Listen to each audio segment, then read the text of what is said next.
따라합니다. 나는 오직 여호와의 영에 감동된 사람입니다.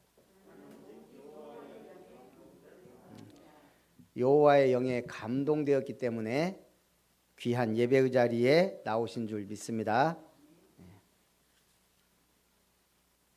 입당 예배 때까지 자리를 지키시기 바랍니다. 다 가실 거예요. 사무엘과 다윗의 만남, 제가 볼 때 최고의 만남 중 하나입니다.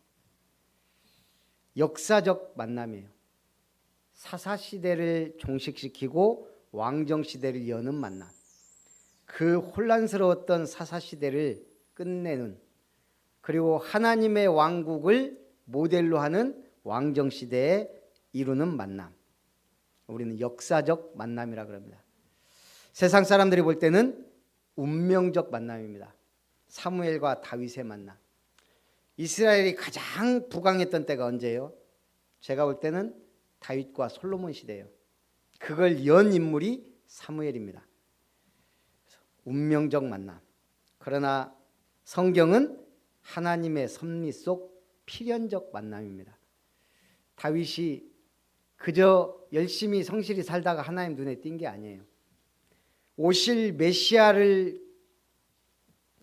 모델로 하나님이 한 왕을 세운 게 다윗입니다. 그래서 이 필연적 만남, 오늘 우리에게 이런 만남이 있을 줄 믿습니다. 이러한 사무엘이 오늘 베들레헴에 가게 됩니다. 왜요? 하나님이 명령합니다. 뿔에 기름을 채워 베들레헴 사람 이새에게 보내리니 내가 그의 아들 중에 한 왕을 보았느니라. 사무엘이 베들레헴에 이릅니다. 난리가 납니다. 이 성읍 장로들이 벌벌 떨며 그를 영접합니다.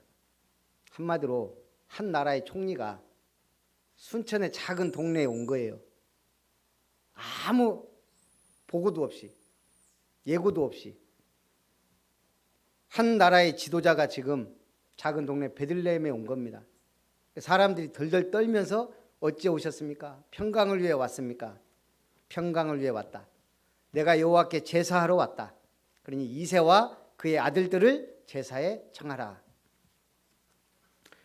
그리고 그 아들들이 옵니다. 7 아들이 왔습니다. 그 중에 장남 엘리압이 사무엘 앞을 지나갑니다. 사무엘이 속으로 뭐라 그래요? 이야, 과연 여호와의 기름 부으실 자가 주님 앞에 있구나. 엘리압이 키도 크고 잘생기고 그랬나 봐요. 그때 하나님이 뭐라고 합니까? 그의 용모와 키를 보지 말라. 내가 이미 그를 버렸노라. 하나님이 버린 놈 엘리압. 그러나 사무엘이 볼 때는 이야, 그래, 이 정도는 돼야지라고 생각했는데 아니었단 말이에요. 사람은 외모를 보거니와 나 여호와는 중심을 보느니라. 외모 얘기를 하니까 요즘 디자인 시대입니다. 외모는 중요하지 않지만 사람과의 관계에서 태도가 중요합니다. 인상, 말투, 행동 중요합니다. 그러나 제품은 디자인이 중요해요. 저도 쌍용 자동차를 타고 있지만 쌍용이 지금 거의 폭망 수준이에요. 2020년 12월 21일 외국 금융사에 빌린 600원을 600억 원 갚지 못해 법원에 기업 회생 절차를 신청했습니다. 얼마 전까지도 그래도 살려야 된다는 여론이 좀 지배적이었는데 이제는 살려봐야 분위기가 이래요. 살려봐야 특별한 게 나오겠냐. 지금 쌍용 수준이 그래요.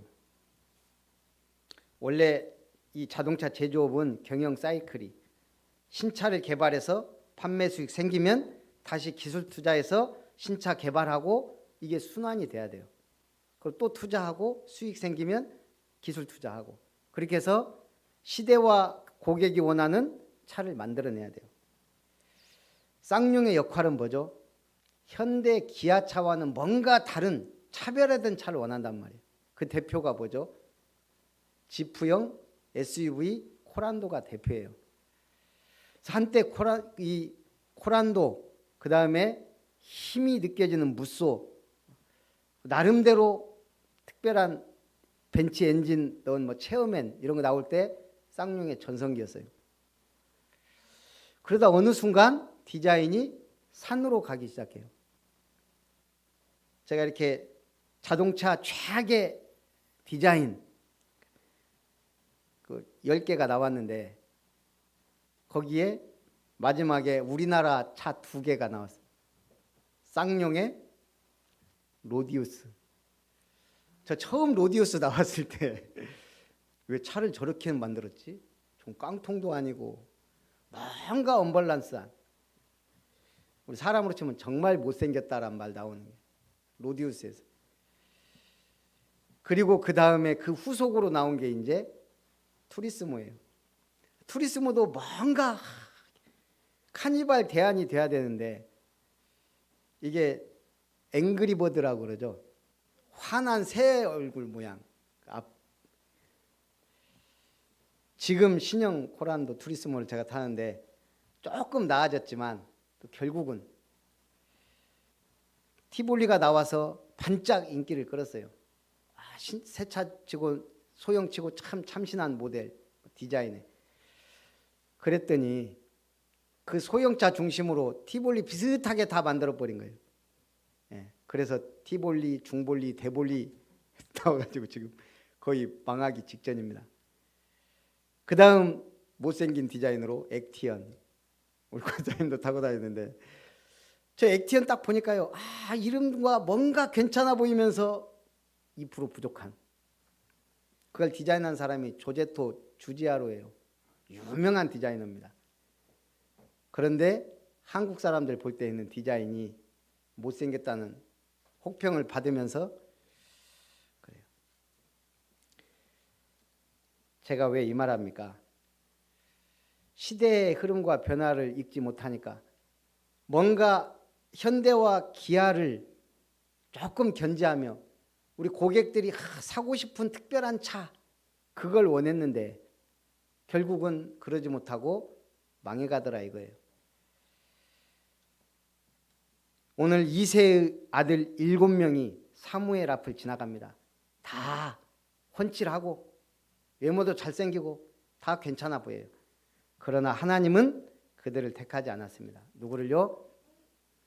사도행전 13장 22절에 보면 바울이 비시디아 안디옥에서 회당에서 설교한 내용 중에 다윗에 대해 얘기합니다. 다윗을 왕으로 세우시고 증언하여 이르시되 내가 이새의 아들 다윗을 만나니 내 마음에 맞는 사람이라. 내 뜻을 다 이루리라. 다윗은 어떤 사람이다? 하나님 마음에 맞는 자. 예전 성경은 하나님 마음에 합한 자. 하나님이 마음에 쏙 들었다 이 말이에요. 어려서부터 여러분 하나님 마음에 합한 자 되시기 바랍니다. 그래서 첫 번째, 다윗이 여호와의 영에게 크게 감동되었습니다. 다윗은 누구라고요? 하나님이 하나님 마음에 합한 자요, 여호와의 영에 감동된 자예요. 야, 참 멋있어요. 여호와의 영에 감동된 자. 사무엘이 다윗에게 기름을 붓자 이날 이후로 다윗이 여호와의 영에게 크게 감동되었다. 다윗의 정체성입니다. 여호와의 영에 감동된 자, 하나님 보시기에 합당한 자. 라면도 정체성을 잃어서 망한 라면이 있습니다. 그 대표적인 예가 팔도의 왕뚜껑이에요. 처음 왕뚜껑 출시됐을 때 큰 용기에 플라스틱 뚜껑을 담아서요. 라면 먹기도 좋고 김치 같은 거 덜어 먹기도 좋고 막 인기를 끌었어요. 20년 동안 팔도의 스테디셀러가 돼서 많이 팔렸어요. 어느 날 갑자기 원가 절감을 이유로 뚜껑을 없애버렸어요. 매출이 감소하고 소비자들이 요구하는 거예요. 왕뚜껑에 뚜껑을 씌워달라. 1년 만에 다시 뚜껑 씌워서 나름대로는 김치 담는 거 이렇게 해서 착 나왔어요. 근데 그 뚜껑에다가 돼지냐 먹는 것도 이쁘게 여친 없겠네 빡세게 공부하라 하느라 등 츤데레 문구를 넣었는데 오히려 소비자들 한 번 떠난 마음이요 쉽게 돌아오지 않는 거예요. 또 하나 삼양라면. 옛날에 라면 하면 대명사가 삼양라면이에요. 삼양라면의 정체성은 뭐예요? 스프예요. 쇠고기 맛 스프. 그것도 햄 맛이 가미된 쇠고기 맛 스프. 근데 어느 날 회의를 하더니 이 햄 맛이 호불호가 있다 그래서 이걸 빼버린 거예요. 그 다음부터 소비자들의 외면을 받았습니다. 그 라면 맛의 정체성을 잃어버린 거예요. 다시 햄 맛을 추가했지만 이미 맛있는 라면이 너무 많이 나와버렸는데 이제는 불닭볶음면이 그 자리를 차지하고 전 세계에서 가장 많이 팔리는 라면이 됐어요. 만약 불닭볶음면에서 매운맛을 빼버리면 어떻게 될까요? 그 라면 이제 끝이에요. 라면도 정체성을 잃어버리면 끝난다. 오늘 우리는 누구라고요? 하나님의 자녀요, 그리스도의 대사예요. 내가 그 정체성 잃어버리는 순간 우리는 세상에서 불신자는 고통받는데 우리는 방황해요. 왜? 정체성이 확실하지 않으면. 정체성이 얼마나 확실했냐? 블레셋이 계속 괴롭힙니다. 드디어 이스라엘 우습게 하는 골리앗이라는 장수가 나와서 40일 동안 조석으로 아침 저녁으로 나와서 여호와의 이름을 모욕하고 이스라엘 군대를 모독합니다. 그걸 누가 들어요? 심부름 갔던 소년 다윗이 듣습니다. 지금 다윗은 이미 어떤 사람이에요? 여호와의 영에 감동된 사람이에요. 여호와를 모욕하는 그 골리앗을 보는 순간 저거는 하나님이 내게 붙인 밥이구나 깨달은 거예요. 다윗이 골리앗 앞에 나갈 때 뭐라고 합니까?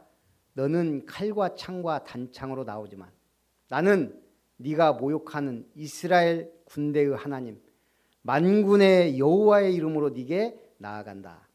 우리 렘넌트들이 세상 나아가면서 속으로 나는 만군의 여호와의 이름으로 나아간다. 난 오직 그리스도의 복음을 위해 공부하며 나아간다. 그게 마음속에 있는 렘넌트는 반드시 응답받고 승리합니다. 이미 서밋입니다. 이미 서밋. 서밋이 누구예요? 그 마음에 뭐가 있느냐가 서밋이에요. 이렇게 멋있는 인물을 본 적이 없습니다. 그 어마어마한 3m가 넘는 골리앗이라는 그 장군 앞에 나가면서요. 갑옷도 안 입고 요 물맷돌 하나 돌리면서 나아가는 거예요. 너는 칼과 창과 단창으로 오지만 나는 만군의 여호와 이름으로 네게 나아간다. 오늘 전 세계 하나님의 살아계심을 증거하겠다. 여호와의 구원하심이 칼과 창에 있지 아니함을 알게 하겠다. 야, 말 한마디 한마디가요. 믿음이 묻어나요. 확신이 있는 거예요. 돌멩이 5개 준비했는데 다 쓸 필요도 없어요. 단 한 방으로 끝냈습니다. 다윗은 분명히 알았습니다. 이 싸움은 하나님이 나를 위해 준비한 싸움이구나. 그 확신. 이 싸움은 나를 위한 나의 싸움이 아니구나. 하나님을 위한 하나님의 싸움이구나. 여러분이 세상 나갈 때 뭐 때문에 싸웁니까? 대부분 사람은 내 이익 찾아 삽니다. 내 행복, 내 이익. 오늘 우리는 그런 수준이 아닙니다. 우리가 사람이 너무 잘 되면 질투하는 사람이 생겨요. 그것도 누가? 한 나라의 왕인 사울이 질투합니다. 다윗을 아예 죽이려고 그래요. 골리앗 쓰러뜨려서 약속대로 자기 딸을 주어서 사위로 삼았어요. 사위가 너무 잘 나가고 인기가 있으니까 그 다윗을요 계속 죽이려고 합니다. 그런데 다윗에게도 사울을 죽일 기회가 2번이 생겼어요. 다윗이 죽였습니까? 왜요? 왜 안 죽였어요? 하나님이 기름 부어 세운 왕을 내 손으로 해할 수 없다. 2번이나 죽일 기회가 있었지만 죽이지 않았습니다. 다윗은요 낭중지추입니다. 낭중지추. 주머니 속의 송곳은 반드시 튀어나오게 돼 있어요. 아무도 막을 수 없고 막아도 막아질래야 막을 수가 없어요. 아주 뛰어난 인물은 뛰어날 수밖에 없다는 얘기예요. 그게 낭중지추예요. 여러분은 응답 받을 수밖에 없어요. 세상에서 경쟁하고 뭐 작은 것에 질투하고 그런 인물이 아니란 얘기예요. 어마어마한 걸 받았는데 작은 것 때문에 우리는 많은 걸 놓쳐요. 왜요? 못 보니까, 모르니까, 못 깨달으니까. 때가 되어 다윗이 왕이 되어 뭐 했습니까? 왕이 되면 하고 싶은 일이 얼마나 많겠습니까? 정치 안정화시켜야 되고, 경제 부하게 해야 되고, 외교 강대국들과 적당히 거리도 유지하고, 약소국한테는 조공도 받아야 되고, 산재한 일이 많습니다. 근데 다윗 관심과 소원이 어디에 집중되어 있어요? 하나님의 언약궤를 모실 성전 건축에 있는 거예요. 왕이 돼서 생긴 소원이 아닙니다. 이미 사무엘이 다윗에게 기름을 부을 때 언약궤의 중요성을 알고 있었어요. 근데 언약궤를 모실 성전이 없는 것에 대해 늘 안타까워했다는 얘기예요. 그 증거로 다윗이 얼마나 언약궤를 사모했고 언약궤 중심의 삶을 살았냐. 언약궤가 사실은 블레셋에 빼앗겼었어요. 사무엘 때. 그래서 그걸 찾아옵니다. 그런데 그 언약궤가 아비나답의 집에 있는 거예요. 다윗이 그 언약궤를 다윗성 지어놓고 바로 언약궤를 다윗성으로 메어 올립니다. 그때 어떻게 해요? 왕이 언약궤가 오니까 바지가 벗어진 줄 모르고 기뻐하며 춤을 췄다 그랬어요. 얼마나 다윗이 언약궤를 사모했는지 알만하죠. 왕이 막 바지 벗겨진 줄 모르고 춤을 출 정도로 하나님 보시기에는 얼마나 기뻐했겠어요. 그러니 최고의 성전 건축을 할 수 있는 준비를 주신 겁니다. 뭐 경제적으로도 군사적으로도 이스라엘을 당시에 칠 나라가 없을 정도예요. 솔로몬 때는 아예 소문이 얼마나 났던지. 시바 여왕이 와서 그러잖아요. 내가 들은 소문은 100분의 1도 안 된다. 사실은 안 믿었는데 와보니 그렇더라. 그래서 두 번째, 하나님의 영에 감동된 자. 하나님의 영에 감동된 우리는 다윗을 보며 어떤 삶을 살아야 됩니까? 성삼위 하나님께서 함께 하심을 누렸습니다. 다윗은 어려서부터 양을 치며 뭐 했어요? 찬양과 시를 썼습니다. 한마디로 임마누엘 축복을 확실하게 누린 거예요. 다윗이 누굽니까? 다윗이 자기를 가장 잘 표현한 시가 시편 23편이에요. 오늘 찬송도 다윗의 시예요. 여호와는 나의 목자시니 내가 부족함이 없으리로다. 이 말 하나예요. 다윗이 어떤 인물인지를 표현하고 있습니다. 시편이란 게 다윗의 시가 몇 편이에요? 150편 중에 73편이 넘어요. 다윗의 시가. 근데 다윗의 시를 보면 뭔가 이게 느껴지고 묻어나는 게 있어요. 그냥 여호와를 찬양합니다 이런 수준이 아니에요. 그 어렵고 목숨의 위기가 왔다 갔다 하는 그런 상황 속에서 기록한 거예요. 여호와는 나의 목자신 내가 부족함이 없다. 그가 나를 푸른 초장으로 쉴 만한 물가로 인도하신다. 사망의 음침한 골짜기로 탈지라도 내가 해를 두려워하지 않는다. 이게 그냥 나오는 게 아닙니다. 목숨의 위기가 왔다 갔다 하는데 하나님이 지키시고 보호하심을 체험했고 누린 사람이 할 수 있는 일이에요. 사실 시라는 게 어렵습니다. 저자의 감정과 상황을 모르면 이해하기 어렵습니다. 그래서 영적인 거장일수록 시편을 좋아했습니다. 어거스틴은 시편을 영혼의 거울이라 했습니다. 영혼을 비치는 거울이 시편이다. 칼빈은 시편을 영혼의 해부도라 그랬습니다. 영혼의 상태를 자세히 살필 수 있는 게 바로 시편이다.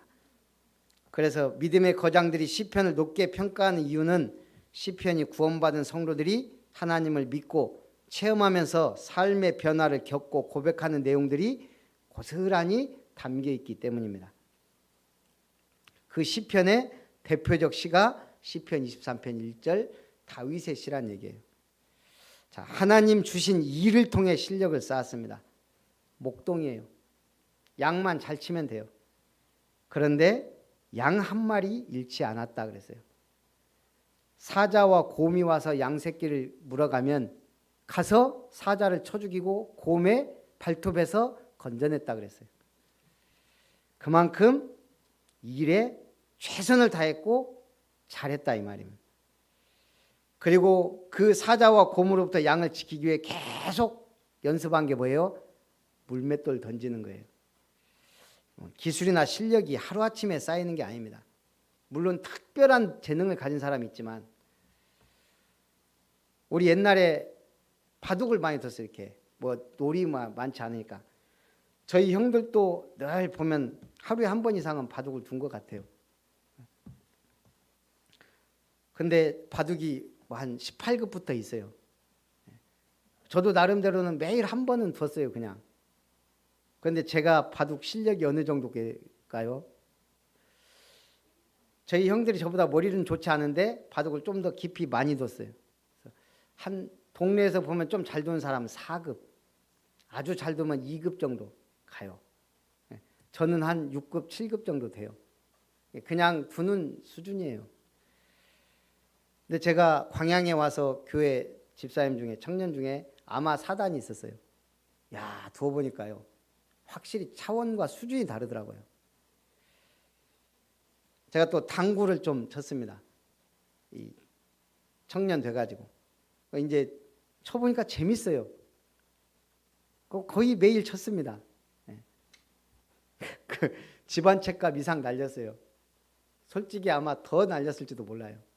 당구만 치는 게 아니고 당구 치면 내기하고 들어간 돈이 어마어마합니다. 그렇게 친 제 당구 실력이 어느 정도나 될 것 같아요. 그냥 150, 잘 봐주면 200까지는 치기도 하는데 제가 이렇게 목사님들하고 치면 200을 놔도 되는데 세상이 확실히 짜요. 나 보면 150 놔야 돼요. 그럼 150, 200이 집안채 날릴 만큼 했는데 그 정도예요. 좀 깊이 있게 빠진 사람이 조금 미친 사람이 200 이상 칩니다. 아주 뭔가 깊이 쳐야 500 이상 넘어가고 프로가 되는 거예요. 이 실력 수준의 차이라는 게요 분명히 있고 그 수준까지 넘어서는데 상당한 그 뭔가가 필요해요. 다윗이 골리앗 때려잡을 때 분명히 실력이 있었어요. 자신 있게 나갔습니다. 근데 그 실력만 갖고 될 수 있는 게 아니에요. 다윗이 뭘 믿었어요? 실력은 있었지만 하나님에 대한 믿음이 확실했다는 얘기예요. 복음이 있지 실력이 있으니까 끝난 겁니다. 우리가 복음과 실력이 확실히 겸비되면 어때요? 그냥 끝난 거예요. 끝난 거. 하나님이 축복하실 수밖에 없어요. 그런 사람이 거의 없기 때문에 현장에 믿음 좋고 실력 좋은 사람이 많습니까? 찾아보기 힘들어요. 그래서 조금만 복음 가지면 그걸 베이스로 깔고 우리 목사님 얘기하는 겁니다. 조금만 기도해도 된다. 하루에 5분만 기도해도 된다. 기도 많이 할 것도 없어요. 정확한 기도 제목 붙잡고 가면 됩니다. 하나님 주신 일을 통해 실력을 쌓았습니다. 세 번째, 목숨이 위태로움 속에서도 충신들이 모여들었습니다. 위기를 기회로 만들 때 참 응답을 받게 됩니다. 어느 날 삼풍백화점이 무너졌습니다. 또 어느 날 쌍둥이 빌딩이 무너졌어요. 그게 무너져갖고 그 속에 사람들이 죽었는지 살았는지 몰라요. 어떻게 알 수 있어요? 사람이 살아있는지, 산 사람이 그 속에 매장됐는지 어떻게 알아요? 예? 여러분 매장됐다고 생각해 보세요. 최선을 다해 자기를 알리려고 하겠죠. 그 알리려면 어떻게 해야 돼요? 땅속에 묻혔는데 어떻게든 소리를 냅니다. 소리. 뭘 두들기든 어떻게 해서든지 내가 살아있다는 걸 알리려면 소리를 낼 수밖에 없어요. 그래서 우선적으로 구조대원은 소리 나는 곳을 찾아서 그곳부터 집중으로 팝니다. 그렇겠죠. 하나님은 누구에게 응답하실까요? 가만히 있는 사람, 아이고 죽겠다 죽겠다 하는 사람, 하나님을 찾는 사람을 우선적으로 응답하셔요. 너는 내게 부르짖으라. 내가 내게 응답하겠고 네가 알지 못하는 크고 은밀한 일을 네게 보이리라. 어떤 형태로든 소리를 내야 돼요. 누구를 향해? 하나님께. 기도가 어려워요? 그럼 소리 내면 돼요. 내가 지금 깔렸다고 생각해 보세요. 지금 재난의 현장에 지금 땅속에 아무 희망도 없어요. 살아있는 동안은 어떻게든 소리를 낼 겁니다. 우린 지금 재앙시대에 살고 있어요. 하나님이 알아보지 않고 하나님의 관심 없고 하나님이 응답하지 않으면 살 수 없는 시대예요. 제가 어떤 방송에 보니까 중국 우한 코로나 발행지잖아요. 최근 그 몇 년 사이에 대학생들이 막 실종 사건이 계속 생기는 거예요. 30 몇 명 실종됐어요. 흔적도 없이. 뭔 일인가, 이게 코로나와 관계가 있나 해서 알아봤는데, 이 코로나에서 없어진 학생들 특징, 어느 순간 갑자기 사라졌고, 공안이나 얘기해봐도 소극적이고 아예 그 부분을 함구하도록 압력이 들어오고, 그럼 뭐죠? 정부 차원에 뭔가 있다는 거죠. 그런데 이 우한이라는 지역이 어떤 지역이냐? 장기 밀매와 수술이 가장 활발히 이루어지는 지역이라는 거예요. 그럼 사람 장기라는 게 구한다고 그냥 쉽게 구해집니까? 뇌사자나 그 제공한 사람이 있어야 되는데, 그러면 뭔가 그림이 그려지죠. 갑자기 신체 건강한 대학생들이 수십 명이 사라졌는데, 아니길 바라지만 그럴 수도 있다는 거예요. 중국 정부가 그걸 묵인해요. 참 무서운 일이에요. 우리 복염이 중국에 절대 안 보내야 되겠다 이런 생각이 딱 드는 거예요. 우리 랩런트들 해외 가려고 하면 진짜 한국만큼 안전한 나라가 없어요.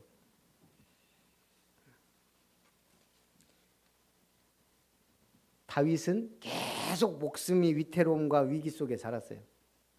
떨며 살았어요. 하나님이 함께 하심을 아니까요. 도망다니면서 사울 죽일 이유 있는데도 살렸어요. 그러니까 누가 붙어요? 진짜 목숨을 함께할 충신들. 나중에 다윗 왕국을 강하게 건설할 일꾼들이 다 붙은 거예요. 어떤 의미에서 사울에게는 간신배들이 넘쳐나고 다윗에게는 충신들이 넘쳐나는 그런 일들이 일어났습니다. 요즘 또 인터넷상의 뉴스에 말이 많아요. 누구 때문에? 미국의 미쓰비시 교수 때문에. 왜 미쓰비시 교수예요? 미쓰비시가 전범 기업이에요. 2차 대전 때 군수품 만들고 막 지원하고, 그래서 일본이 부강하게 됐어요. 이 사람들이 그러니까 이제 그걸 자꾸 은폐하고 하려고 또 세계 엘리트들 자기 편으로 끌어들이려고 많은 투자를 했어요. 그러니까 하버드 대학에 미쓰비시 교수라니까요. 명함이. 미쓰비시에서 지원한 돈으로 그 하버드에 교수 자리 하나를 만든 거예요. 그거 들어간 거예요. 그러니까 이 사람이 일본 정부와 입맛에 맞는 논문을 탁 내는 거예요. 위안부는 매춘부들이다. 돈을 받고 돈을 벌기 위해 스스로 자원한 여자들이다. 그러니까 지금 난리가 아니에요. 저도 처음에 그 얘기 들었을 때, 야, 하버드대 교수가 미친놈 아닌가? 그런데 오히려 잘 됐어요. 일본 정부가 제일 싫어하는 게 뭐예요? 공론화되는 거예요. 전 세계 사람들이 아는 거예요. 지금 쉬쉬하고 덮어놨는데 오히려 이 사람이 지금 터뜨렸어요. 지금 미국 할리우드 배우부터 해갖고 막 각계각층에서 지금 성토가 이어지고 있어요. 전 세계 사람들이 알아야 돼요. 지금 소녀상 우리나라가 막 건립하잖아요. 그거 일본 정부가 다 철거시키고 막 그 작업하고 있어요. 역사를 잊은 민족에게 미래는 없다. 어찌 됐든 역사의 주인공 되신 하나님이 우리를 237 시대에 복음 가진 주역으로 쓰임 받고 있습니다. 그래서 뭐 해야 돼요?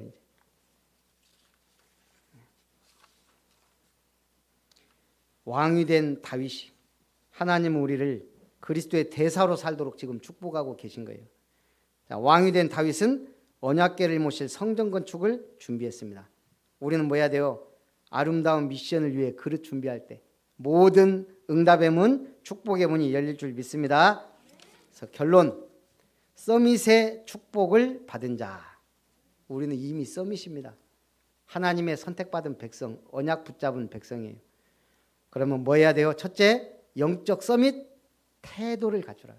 자세가 중요해요. 우리 지원우 랩런트가 보면 좀 어때요? 저는 원우를 보면 좀 잘생겼다라기보다는 약간 맹하면서 순진하고 착하게 생겼다. 좀 우리 원우가 그렇잖아요. 없는데, 본인 없는데 얘기해서 그렇지만 약간 맹하면서 착해 보이는 이 원우가 어느 날 제복을 입고 딱 왔어요. 제가 처음으로 원우가 멋있구나, 잘생겼네, 이 느낌 딱 받은 거예요.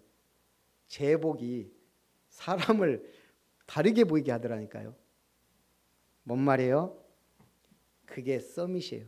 자세와 태도가 다르더라 이 말이에요. 우리는 영적 서밋이에요. 영적 힘을 얻는 시간을 가지시기 바랍니다. 예배 끝나고 끝이 아니에요. 예배는 끝이 없어요. 말씀 붙잡고 가는 게 계속 응답이에요. 기능 서밋에 도전하시기 바랍니다. 하나님이 우리에게 업을 주셨어요. 경제활동하라고? 그럼 불신자들 알아서 다 해요. 업을 통해 복음화의 중요한 응답을 받는 거예요. 세 번째, 문화 서밋에 응답을 준비하라. 문화 바꿀 성전입니다. 제일 빠른 게 문화 바꾸는 건 성전이에요. 교회 있는 나라 없는 나라, 복음 들어간 나라 안 들어간 나라, 교회 있는 지역 없는 지역 완전히 달라요. 분위기도 다르고 영적 상태도 다르고 모든 게 달라요. 집안에 제대로 예수 믿는 사람 한 명 있고 없고가 차이가 어마어마한 거예요. 제가 랩런트 때도 얘기했지만 우리나라 역사에 가장 차별받고 천대받은 직업 가진 사람이 누구예요? 조선에 8천 있어요. 8천. 8가지 천민. 기생, 승려, 백정, 제인, 공장, 상여매는 상여꾼, 노비. 그 중에서도 가장 천대받고 천시받았던 게 백정이에요. 백정은 기와집에서 살 수 없어요. 비단옷 입을 수 없어요. 항상 허리를 구부리고 다녀야 돼요. 그게 백정이에요. 선교사들 와보니까 이 조선 보니까요. 이게 양반, 상놈, 거기 노비, 천민까지. 복음은 그런 게 있어요, 없어요? 사무엘 무어 선교사님이 그걸 보고요. 백정들 전도하기 시작한 거예요. 고종의 주치인 의사 에비슨과 함께 백정들 찾아가면서 전도했습니다. 그래서 그 백정 중 첫 번째 예수 믿은 사람이 박성춘이라는 사람이에요. 이 선교사가 고종 황제에게 건의를 해가지고 1895년 6월 6일 백정 신분이 철폐됩니다. 그의 아들 박서양은 1908년 6월 세브란스 의과대학 제1회 졸업생 7명 중 1명이 됐습니다. 백정의 아들이 복음 받고 의사가 된 거예요. 그게 복음입니다. 복음. 가장 천한 신분에서 자유한 신분, 그리고 노력하면 성공하는 신분. 그게 복음이에요. 진리를 알지니 진리가 너희를 자유케 하리라. 우리나라의 문화와 모든 걸 바꾸는데 복음이 엄청난 영향을 줬습니다. 사람들이 지금 모르고 교회 욕하는데 복음이 없었다면 지금 우리나라가 이렇게 성장, 세계 속의 한국 불가능해요. 그 우리 어머니 세대가 그렇게 그래도 그 못 살고 하면서도 새벽기도 금요차례 했던 거 저는 증인이잖아요. 어쨌든 열심히 열정적으로 막. 그것이 지금의 대한민국 되었듯이 우리 가문에 한 예수 믿는 제대로 믿는 한 사람만 있으면 그 가문 삽니다. 변화됩니다. 자녀가 어마어마한 복을 받아요. 그게 우리나라 역사예요. 승리하시기를 주님의 이름으로 축복합니다. 서밋의 축복 누리시길 주님의 이름으로 축원합니다. 살아계신 하나님 감사합니다. 오직 여호와의 영에 감동된 다윗의 일생을 보며 오늘 우리도 확실한 응답받는 증인 서밋의 축복 누리게 하옵소서. 예수님의 이름으로